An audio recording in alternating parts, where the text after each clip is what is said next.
Thank you, Mara. I may or may not. But you can keep it handy. Okay, I will, hello, check 1, 2. Can y'all hear me? I can't hear myself. Here we go.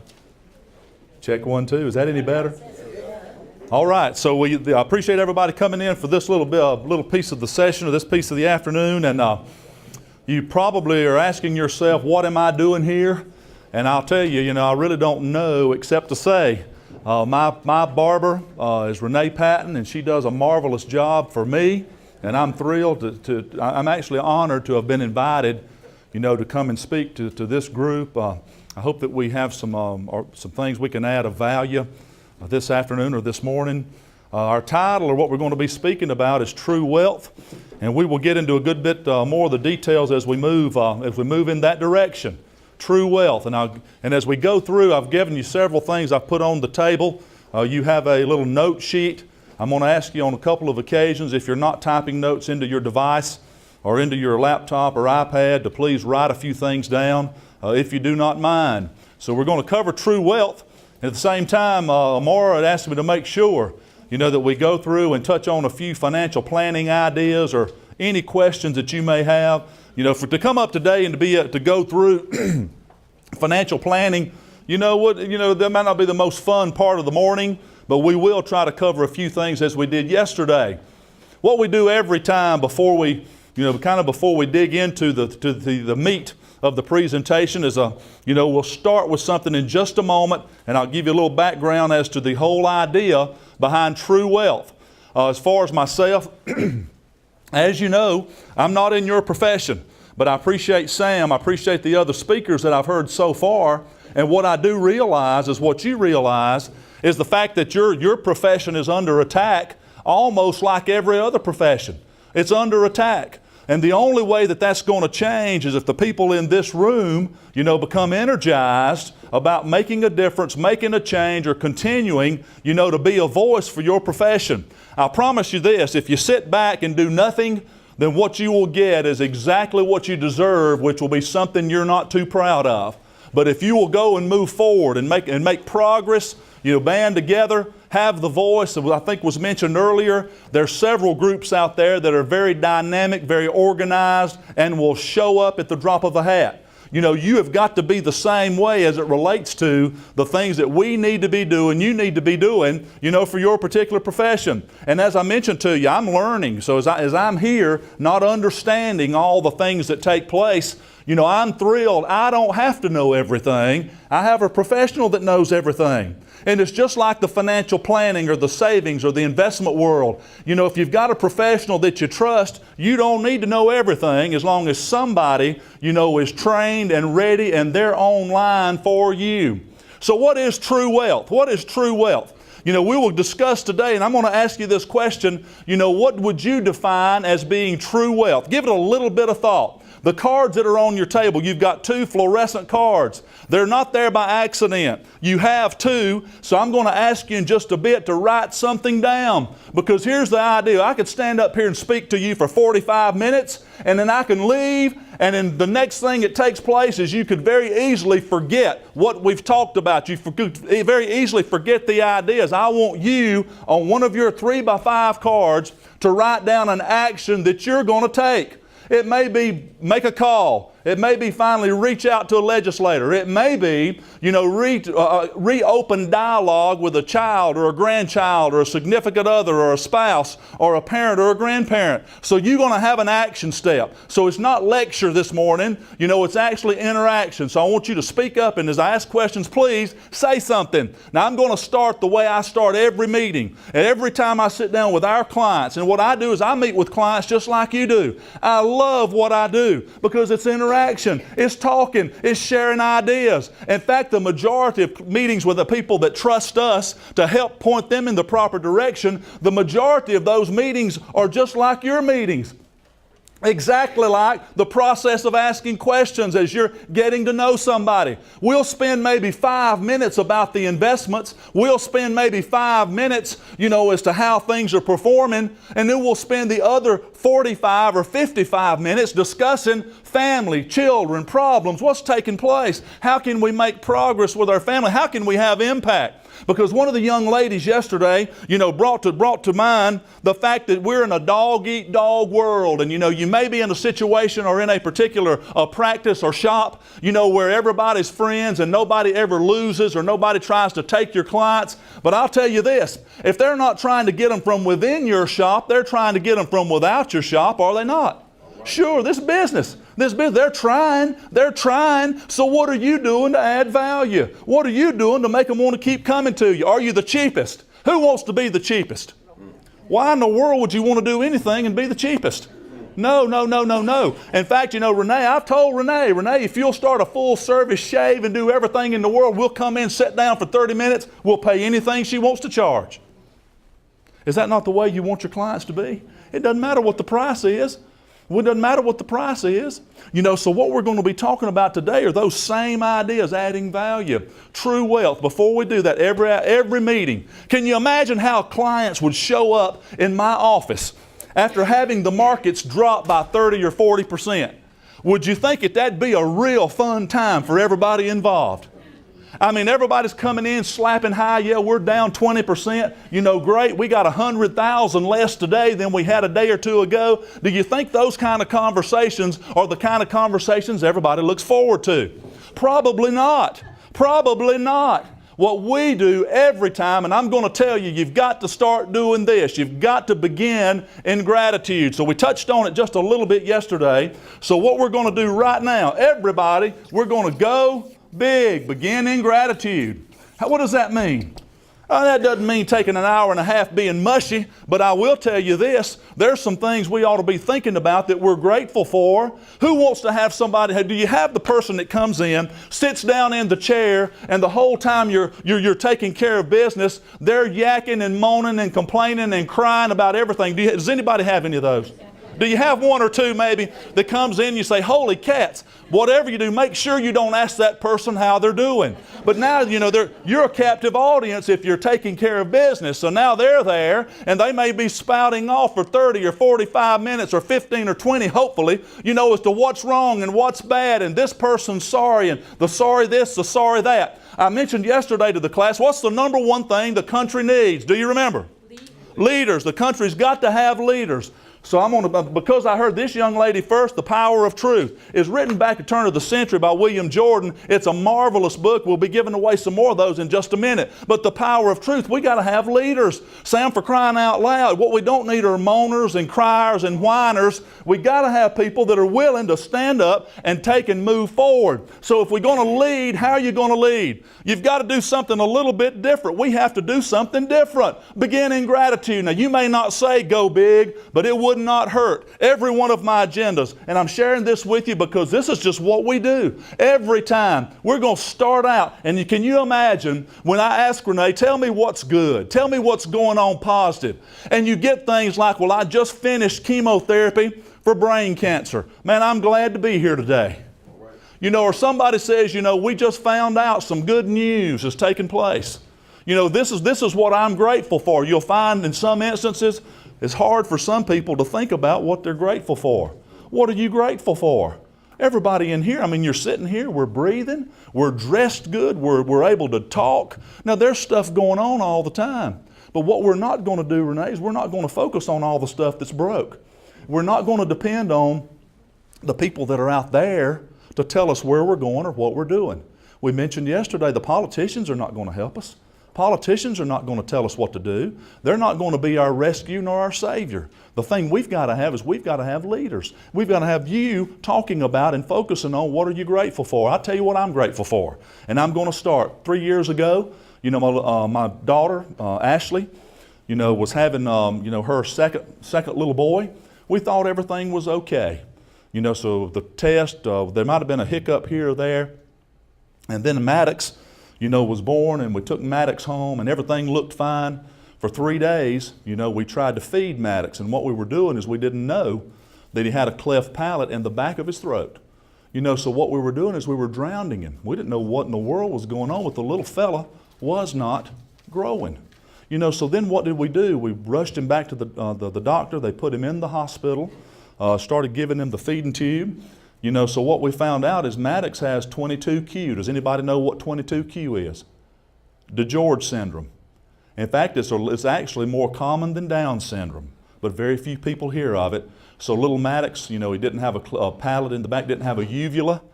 He did not have, his heart was not routed properly, so his heart was there's like 186 different things that can take place. And we've been going through one step at a time. One of the challenges that we had, Renee, was the fact that, it terrified, just getting a little haircut, getting just a few things taken care of. So my daughter, and I know you know the story, she was driving to Greenville to a high sensitivity barber professional, and she was paying a lot to do it. And I said, why don't you take Maddox to Renee and let Renee try?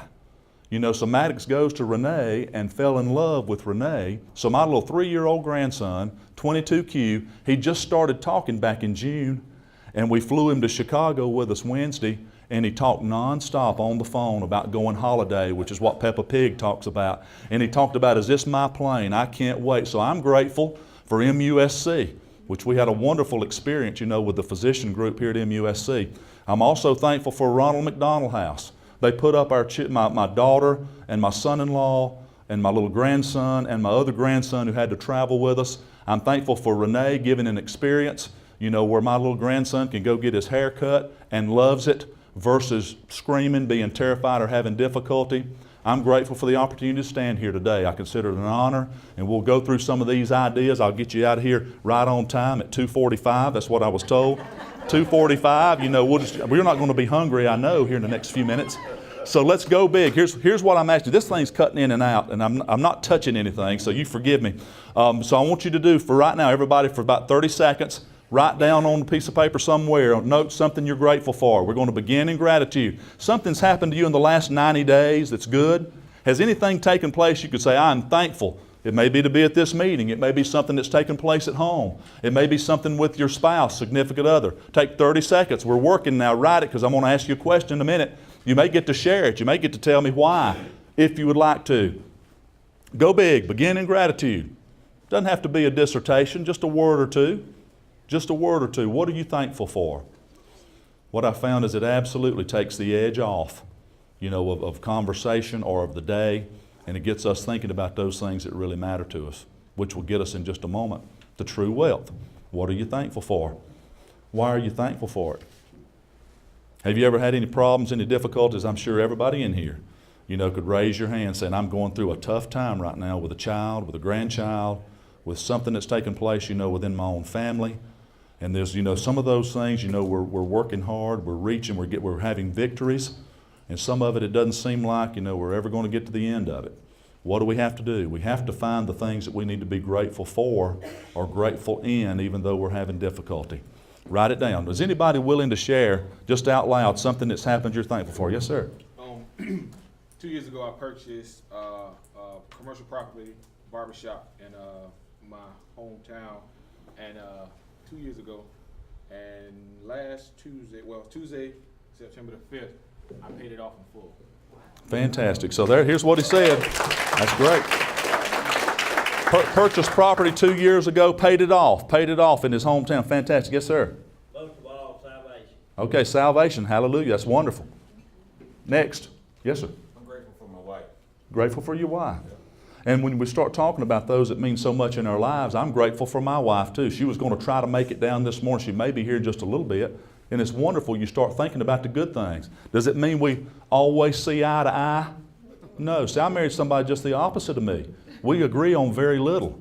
But who in the world want to marry me? If crying out loud. I mean, I want to marry somebody like myself, somebody different. We never have argued. 37 years married next month, 37 years. We've never ever argued. We've just had periods of intense fellowship. and or silence. One or the other. Fellowship or silence. We've had a little bit of both of those. Thankful for your spouse.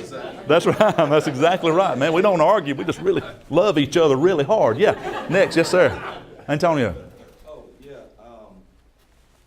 Amongst everything else, I'm just really grateful for being here around all of these elite people.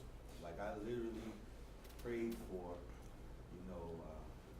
a bigger opportunity in this profession. And when you guys email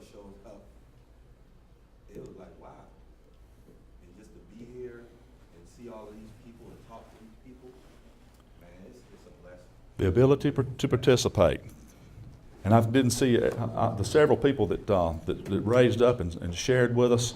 I've got a copy. Antonio, y'all come get your copy of this in just a minute. But see, the thing about it is we're in the greatest country in the world. In the world. And we talk about all the issues we have and all the problems we may have. But I'll tell you this much, there ain't nobody trying to swim to get nowhere else. I mean, there ain't nobody just can't hardly wait to get to fill in the blank. I mean, we can't wait till we get up and raise enough money to be able to move to wherever. Everybody still wants to be here. Why? Because of what we're doing today. We're able to sit. I mean, we're able to decide. We're able to have an impact. We're able to do our own thing. And the wonderful thing about what you do is you're able to control it. You control it. You work as much as you want to, which should be an awful lot if you want to make a lot of money or enough money. Or you can leave and come and go. Is that not wonderful to be able to decide your own thing? So we've got way more than what we just touched on as it relates to being grateful today. But what I will share with you is this, is we want to be able to ask that question of being grateful every day, and how can I be more grateful around those people that I come in contact with? Antonio said he was blessed by being able to be a part of this group. Well, here's the other thing. Are the people that sit down in your chair every day blessed to be able to come see you? Are you saying something that's helping them? Are you helping them with their families? That's what we do every day. The things that matter the most, the true wealth, the true wealth. Now, one thing that I'm going to share with you, and I have a few of these, and in a period of difficulty, when we feel like we don't know which way to go. Sam's familiar with the gratitude rock. So a buddy of mine, Lee Brower, and if you've ever read or listened to the movie The Secret, kind of talked about the idea of the gratitude rock. Why? Walking along one day with a family member that had some very difficult situations. And when those that we love, have difficulty, when those that we love are not doing what we want them to do, we don't kick them to the curb. We don't cut them out of the family. We don't change our name or their name. What we try to do is figure out a way to appreciate and figure out a way to grow with those people. So picked up a rock, and I'm going to give this one to Renee. And every day you take the rock, and what you do is every day you touch it, and every time you touch the rock, you be thankful for something. I've got one I carry every day. Here's the great news. It doesn't have to be one of these rocks. It can be a rock anywhere, as long as it's a reminder to be thankful and not get caught up in all the negativity and all the aggravating things that are taking place around us. And I'll be very honest with you. Maybe I shouldn't be, but I can take about 2 to 5 minutes of the news every day, and I've got to move on to something else. I mean, for crying out loud, how do you listen? I don't care what station it is. I don't care what the subject is. How do you listen to over 2 or 3 or 5 minutes and have the strength to get up and go out and do what we do? That's just my opinion. You didn't ask that. That's why I'm here, though, to give you my opinions and tell you what I think about this kind of stuff. So when you start thinking, the same aggravations we're faced with, our clients are faced with as well. The same stuff. They go through the same things. So I want you to go big. And what I would tell you is this, a simple question to ask. Family members, children, grandchildren, at the very beginning, it'll change the dynamic of your conversation. What's good? We got plenty of bad. We can give you a list of 17 bad things. I don't know right now what's good. Ask your friends, ask your clients. If you don't believe it'll change the dynamic in your place, in your shop, to say we're going to talk about the good stuff, write it on the blackboard. The first one came in this morning. They were thankful so-and-so has made some progress. They were thankful again that the Lord has taken care of a child or a grandchild. They were thankful for, we finally made it through this particular test. We've got people that are having victory over cancers, over aggravations, things taking place. And sometimes I'll have to tell you, there are things that take place in our lives we don't know how to be thankful for them, but we've got to learn how to be thankful in them. And what's the lesson? Antonio, everybody here today is for a reason that we'll go back and we'll be better, in our area, in our realm of operation. Does that mean it's all going to be perfect? Absolutely not. It's not going to be perfect. It's going to be aggravating like it's always been, but we're going to begin in gratitude, and we're going to talk about what's good, and then what we're going to write on our postcard or a 3x5 index card is I'm going to take this action today. It may be to call, it may be to write, it may be to pray, it may be to write a letter to somebody as it relates to the legislator. I'm going to do this. Now, let's ask a question. Let's get into true wealth, and we can talk as long as you want to talk about financial planning ideas, and I'll tell you, I'll be around the rest of the day today. If you've got individual things, I don't expect you to raise your hand and ask me about a specific question. You're welcome to. But if you want to pull me aside and say, this is where we are, we've heard this, we've heard about that, should we change this or that, I'll be glad to tell you anything, any way I can help you.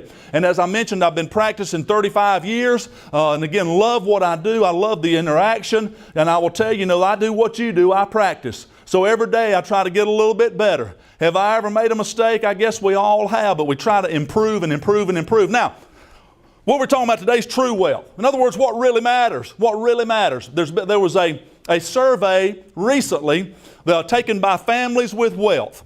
And I'll tell you, wealth doesn't mean $100 million. It might mean 10,000. It might mean 100,000. And I will say this. We are all wealthy in this room right now, regardless of debt, regardless of what's taking place. Well, I love people that absolutely push toward getting debt relieved, making a difference, and to pay off a property in 2 years' time took sacrifice.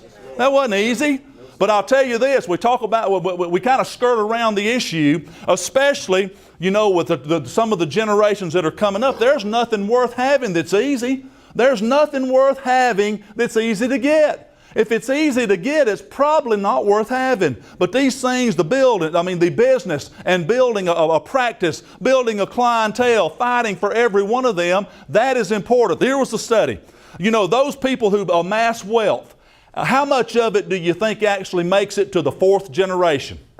Give me a number. Anybody know? Holler out something. You can't be wrong. 20%. Anybody else? 70. Anybody else? 5%. 5. The 3 is the right answer, and I'll tell you why. So all these numbers, you think about it, 97% of wealth does not make it to the 4th generation. In fact, recently, has anybody been to Biltmore House? Have you ever heard of the Biltmore House in Asheville, North Carolina? Who built it? George Vanderbilt built the Biltmore House. And you think about it, of all the money that Vanderbilt had back when he built the Biltmore House, a railroad magnate, you think about all the money and billions of dollars worth of wealth at that time. There was a meeting or a gathering of all the Vanderbilt heirs at Vanderbilt University just several years ago. And all the heirs, well over 100 of them, gathered together after having George Vanderbilt, one of the richest men in the world, benefit them with all these monies. How many of that 100 people that gathered, do you believe, were millionaires? No. None. Not even one. Can you imagine great-great-grandpa's got $100 billion? Great-great-grandpa's got $100 billion. And now all of the Vanderbilt heirs don't even have $1 million. That sounds like a problem to me. Does that sound like a problem to you? Why is it? That's what we're talking about. That's what we're talking about is true wealth. So that's a huge issue. And I'm telling you this, for the assets and the things that you're building, that you're growing right now, if you do not properly structure your own family, your great-grandchildren won't have anything that you put together either. It's kind of sad, isn't it? It's kind of sad. I mentioned to the group yesterday, some of them will remember, we in South Carolina have what's called an education lottery. This is another personal opinion. There's no such thing as an education lottery if you ask me. I'm not going to say anything else about that. We're about to go turn political, and y'all turned me off. You say, get out of here, Kyle. Okay, so if you win the lottery, win $300 million, how long do you usually keep it? 18 months. It doesn't matter how much it is, 18 months.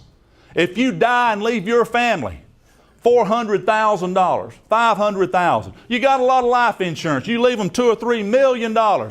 Without proper planning, how long does the money hang around for children or grandchildren to have a bunch of cash dumped in their lap? Same number, 18 months.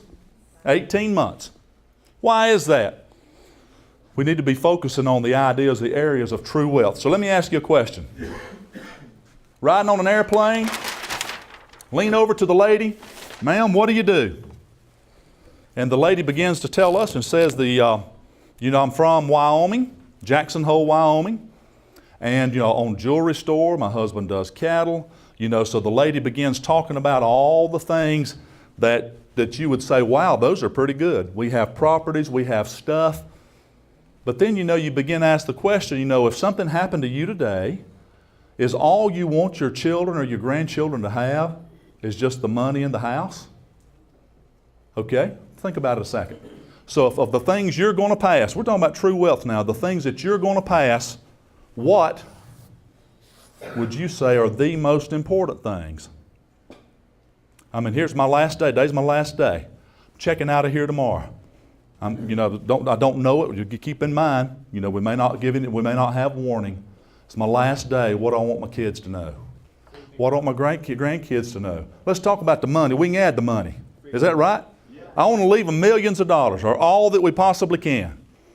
How far along are we on it? We got about 1,000 saved up in a jar out back right now. So we're working on it. So we got 1,000. We want 10 million. We got to keep working, right? Talk about the money. So what do you have? Here's what we've got. We've got financial assets. It's the stuff that people argue over. It's the things that'll split the homes. You've probably been involved in some of it. Mama's gone. Sister wanted the bowl, brother broke the bowl. Sister wanted the house, can't split the house. Have you seen families split over $10,000? Why in the world would we ever fight over $10,000? Why would we fight over any number of money when we're talking about our family? You've got to be thinking about the same thing. So I'm not telling you to forget about taking care of the financial pieces. Every one of you, whether you know it or not, you got to have your own will. And if you've not written it, you've talked about it probably, you've thought about it. You may have written one, Ed, 29 years ago. You got to go back over so often, and you got to kind of get the thing updated. You got to make sure that it's good for the state you're in. You have to have a power of attorney. A power of attorney, you got to have that. And if y'all are not writing this down, you probably automatically know it. But you go get your will and go get you a power of attorney and do that soon. If you don't have many assets, it won't cost much to do it. But somebody's got to be able to pay your bills if you have a stroke and you don't check out of here. Whether it's your spouse, your brother, your sister, somebody you love, your power of attorney lets them take care of the stuff for you while you're laying up in the hospital. So they can pay the stuff. But it's no good after you die. You got to have the will. The other thing you got to have is if you want to be disconnected, if they're saying you're brain dead, you got to have that health care proxy. You need the living will to say, hey, keep me hooked up. I don't care what it costs. They're making advances every day. Make sure that you've got your health care proxy, your living will, your power of attorney, and or the regular standard will written, and tell some people what you want to have happen. You don't have to share it with all the family. It's really not their business. What I mean by that is if you're earning it, making it, and you're over it, you decide where it goes. Don't ask. If you've worked hard to build it, to grow it, it's yours. It's yours to do with what you'd like. Make sure that you've got it written down. You don't have to worry about being fair. Oh man, did you hear you hear that silence? Man, there's a pin going to drop. You don't have to be fair. What you've got to be is right. Do you not have children that you could give them $100,000 and they'll have it in 10 years? And then if you've got other children, you could give them $100,000 and they wouldn't have it 10 minutes. You have to be right and protect your family and not dump cash on them. So tell me something else. It's your last day. What else do you want your family or your kids to have? What's the true stuff? Yes, ma'am? Integrity. Integrity. What else? Faith in God. You want them to have faith? What else? Memories, great memories. I can't hear you. Great memories. Memories.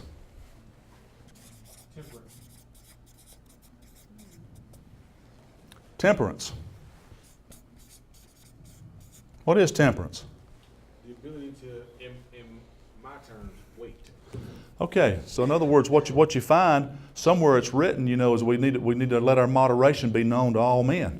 What is that telling us? That means that all these things that are even good things, we want to make sure that we temper them. Do you know you can have too much of a good thing? Has everybody ever had too much of a good thing? Sure we have. Sure we have. So we want to practice the art of temperance and being able to say no, which is one of the number one financial planning ideas you're ever going to hear. Mara made sure I was going to tell you this. Pay yourself first, for crying out loud. I mean, you can't just spend it all hoping, kicking the can down the road. We got a whole generation or two of people thinks you can keep kicking the can. You can't kick the can from now on. You got to tell ourselves no. We got to make sure we're paying ourselves first. We got to do some things ahead of time. Well, that's not easy. What did we say at the beginning? The stuff that's good ain't easy. The best stuff's not easy. If it were easy, everybody would do it. If it were easy. And it goes back to your profession. If you could have your barber's license and start making wealth untold for 1 hour of continuing education, would that be good? No, the easy stuff's not good. Why? Because you would not have the standards. You wouldn't be practicing. There wouldn't be good things happening. So it goes back to the same thing. What else? We're not done here. Common sense, wisdom. Sense, wisdom. They're all survival skills. Skills. I'm going to put skills here. What else? We got some other stuff. Forgive. Okay, the power to forgive. That could almost go down here. Plan.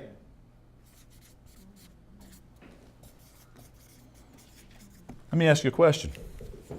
Does anybody want your children or grandchildren to attend a particular university? You want them to go to school somewhere? Or you want them to study somehow? You know, so when we're talking about what matters to our children, the true wealth, the things that matter the most, it's not just the money. This is easy. But you may want them, do you want them to be educated? You want education? I think you do. I want my kids to know how to grieve. How to grieve. I'm going to tell you right now, that's not a wonderful, popular subject, but we all have to know. We all have to be prepared. We all have to know what the steps are. And we don't have to share human misery or misery we have in our own families. We all have a lot of things taking place. You know, some things we could talk about now that I would cry with you on right now. So being able to know what to do and how to handle it and who to go to and who to have faith in and who to depend on. And those 2 or 3 friends we know we can call that will show up, pick us up off the side of the road or help walk us through, you know, a particular situation. The other thing that, you know, the wonderful thing about what I do and what you do is, see, we're coming into contact with people every day, and if we're asking the right questions, you know, we may have a positive impact on that person's life. We may save them from something or help them from something. What else do we have? So as we look, you know, of course, the financial, the money thing, that's easy. True wealth, though, integrity and faith. Let me ask you this. How are your children or your grandchildren going to know about faith and integrity? You're going to have to teach them. How are you going to have to teach them? So how are you going to teach them? You got to see, you got to do something about it. I'm telling you right now, if you're not writing some of this stuff down for your own family, you're doing them a disservice. Because they're not, here, think about how many of you remember bouncing up and down on the leg of your great-great-grandfather. Great-great. There might be 1 or 2 of you was around long enough to remember great-great. How about great-great-great? So what did your great-great-grandfather contribute to your family? Well, you don't know. I don't even know. I mean, you start thinking about it. I've seen some pictures of my great-grandfathers. I've seen pictures. Never got to meet them. Never got to meet them. What about the value? What about the things that they know that I needed to know? What about the things specifically my children or grandchildren need to know that I've got to share with them? How am I going to tell them my faith? How am I going to get that done? So what we're talking about here are the things that matter most, and we're not finished yet. Tell me something else that you want your children or grandchildren to know how to do. Make a living. You don't know how to work. Man, that's a good one, isn't it? I mean, how many of us love hard sweat and work? I don't. That's why it's called work. You know, if it was for everybody to love, it'd be called vacation. You know, if it's for everybody just to slap high and have a great time and to be refreshed after every day of it, it wouldn't be work. Work is hard. Work is aggravating. Work, again, is challenging. Work is tiring. But work is also very rewarding. So we want them to know how to work. And I'm going to put that one, that's probably up here in this particular box here, in this bucket. What else we want them to know how to do? There's a big one we hadn't touched on yet. Loving. And I'm going to wrap that up and say, what about contribution? Giving. Have you taught your kids how to give? Man, I hope so. I sure hope so. Because I'll tell you this, you know, we're so blessed today. I don't believe there's anybody in this room can remember. Maybe you can, if you can. Well, then we're going to celebrate today, but can you remember the last time you were really, really, really hungry? I don't ever remember being that hungry, do y'all? In the land of plenty, the land of opportunity. When I look around the crowd, most of us are not missing a lot of meals. We eat all we want, coming and going, all we want. So let's think about it now. Contribution. How do we teach? Contribution. Contribute, being good to people. Being good to people. Here's something more I'm going to tell you. When you make whatever amount of money you make this week, whatever it is, doesn't make any difference. Give 10% to the Lord. I believe in tithing. If you don't, that's okay. I don't care. But I'm telling you, I think it's something I practice, and I think we should. Give 10% to our place wherever we worship, because places can't operate for free. Places can't get, people can't, buy groceries for free. Give 10% to yourself. So whatever you've made, if it's $1,000 this week, take $100 and stick it back somewhere, and then give $100 to your children or your staff or to somebody other than the church that could use some help. Somebody that could use some help. So we believe in giving, contribution. When was the last time you were driving through a McDonald's that you paid for the meal behind you where your grandchildren could understand? I just think we ought to do that. Have you think about little things. When was the last time that you gave some money to the person that walked up to you in the parking lot asking for money? Now I know what we generally do. We generally see that person coming and man, we make a beeline, and then we think up the quick lie we're going to tell, like I don't have no money. I don't have a bill. And I don't mean be a victim. I'm not talking about that. But ever so often, when there are people in need and they're hurting. They're hurting. When was the last time you stopped and talked to somebody that you would perceive to be homeless? And just said a good word. Tell me something. Why are you here? What's taking place? What's going on? What happened in your life? And I'm not saying you have to do that all the time. But I'm saying this, why are we not reaching out to people around us? What are you teaching your children and your grandchildren? Are you teaching them how to give? Are you giving your kids $1 every week for church? Are you making them the art of practicing, putting $1 in the plate, 50 cents in the plate? My grandmother, bless her heart, did that to me. Every Sunday. Here's $1, put it in the plate. Here's $1, put it in the plate. Here's $1, put it in the plate. It taught me the idea, or helped reinforce the idea of giving. So let me ask you this. There's another big one we haven't touched on here. We touched on it a little bit yesterday. But if you get the word that you've got 6 months or 1 year to live, you get the bad news, and that's not good. That's not good. As a rule, you get the bad news. How much of your money, how much of these assets down here would you trade for just 1 more year of health? You'd change all of it. So do we not want our family to understand what it's like or what's necessary to be healthy? How many of you want sick children and sick grandchildren? No, you get the shots. You do the right things. You make sure you're exercising. You make sure you're paying attention to what's going on. So we have health. The one money can't buy. The one money can't buy. So is that not true wealth? Is that not more important to my family? Let me ask this. Is it more important to my family, that I make them another $1 million, or that I take care of myself where I'm around 10 more years to help them grow and learn and understand the things that are important? I'm just asking. For everybody it can be different. So when you begin looking, here's what you think about when you start looking at true wealth. If I were to, and I'm going to today, these are core. These are experiential. This one down here is contribution. I want your family to be able to give. And of course, this one right here is the money. If I could wave the wand, my magic wand, I'm going to tell you right now, none of those are going to take place. You can forget it. Your family's not having anything at all. Forget it. Now think about that a minute. They're not going to understand health. They're not going to understand, the value of making memories. They're not going to understand about how to give. They're not going to have any money. Take them all away. Now, if I'm going to wave the magic wand again, and you can pick one, what's the one thing on this list that you would make sure everybody in your family, children, grandchildren, great-grandchildren, the one thing that they could have, what would it be? Holler out. Faith. What else? Is faith it? The health? What else?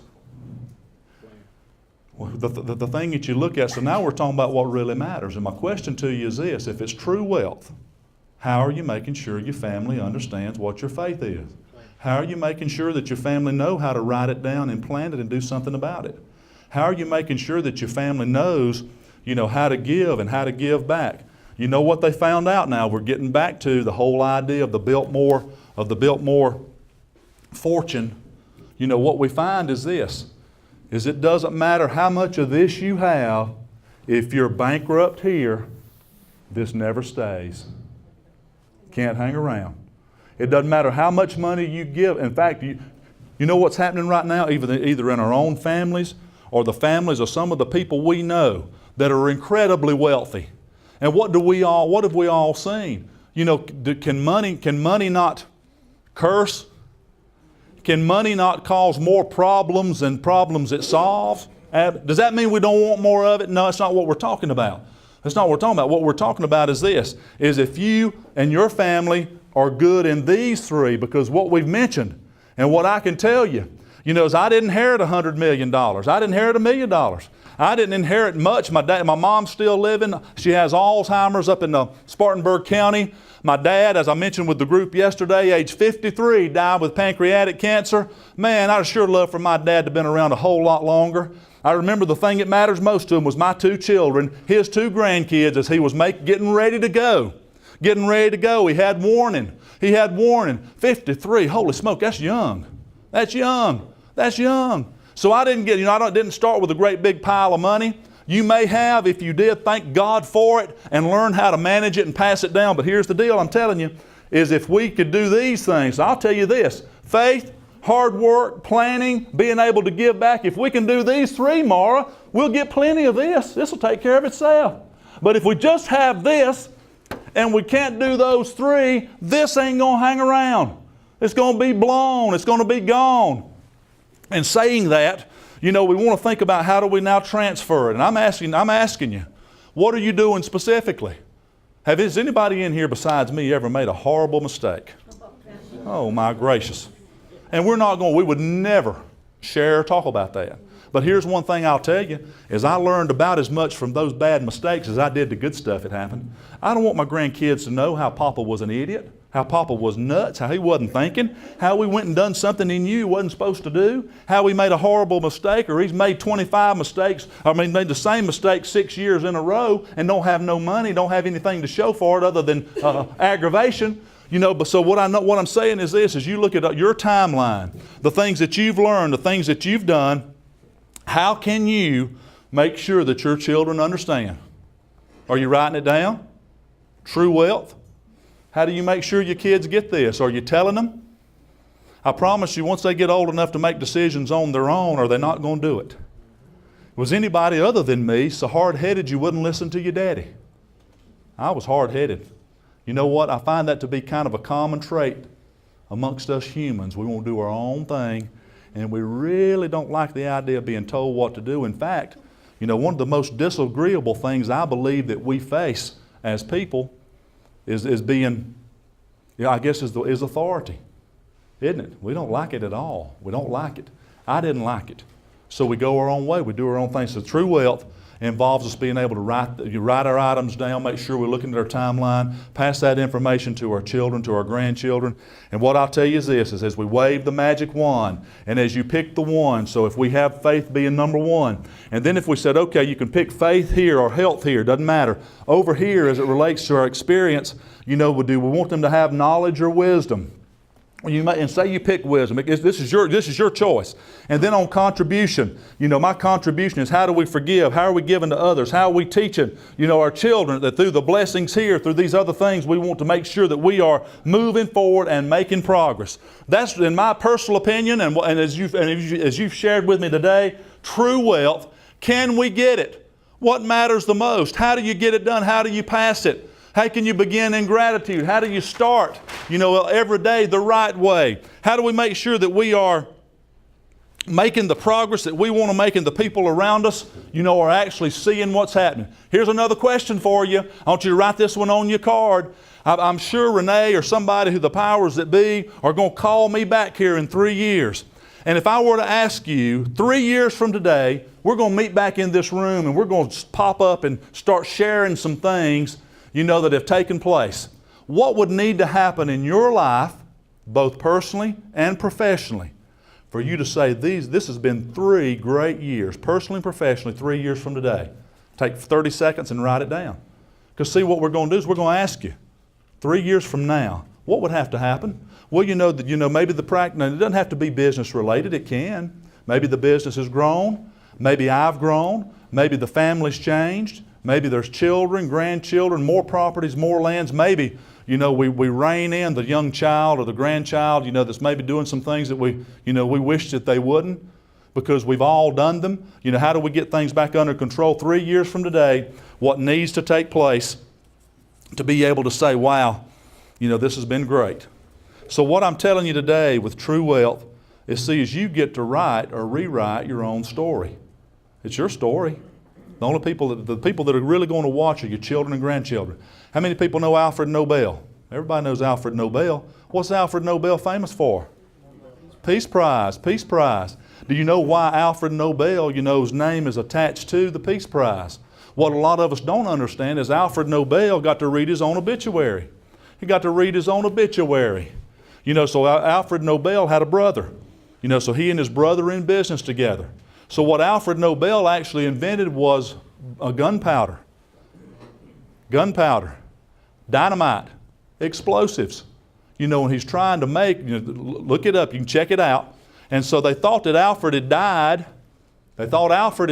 So his obituary read, "The doctor of death has now died." It was actually Alfred's brother that got killed. The doctor of death, the inventor of gunpowder, that you're trying to move rocks and build buildings, is now killing people all over the world in World War I. You understand what's happening? People are dying everywhere because of what he's done. After he read his obituary, he said, "Oh, hold on a second. It was not meant for that. I've got to change something." So then every moment of his life after that point was poured into, peace. And how do we have peace? The doctor of death read his own obituary and said, "We've got to take it another way." So you're getting to write your own. You're getting to write your own, what your life looks like, what's taking place, where we're going the next few years. I've got several things, and again, we'll talk. I can talk to you about mutual funds and life insurance and annuities and all that kind of stuff, and I'll be glad to. As I mentioned, I'll hang around if you need to hear some more of that. I'll be glad to give you any of that information. I told the class yesterday, we've got some more Power of Truth books that'll be at the table. We've just written Ordinary People, Extraordinary Lessons. The book will be printed in the next month or so. We're finalizing it. If you want to pre-order a copy of this, please come see me at the table. We'll get it pre-ordered. We'll send it to you and it'll be signed. If you want Power of Truth, we'll sign those for you. I've got several gratitude rocks I'm going to give away, but you go pick one up on your own. My website's on our card. It's atkinsfinancial.com. Also, my email address is renee@atkinsfinancial.com, because I don't read email. Renee will read it. If you need something, send Renee an email. She'll tell me. We'll get back with you. Thank you for the time. Mara's already given me the bird 3 times. I don't know what that means. From up in Spartanburg, I'm not sure what that means. Oh, yeah, okay, I got it now. Got it. In other words, I'm finished. Thank you for your time. God bless you, and I appreciate the opportunity.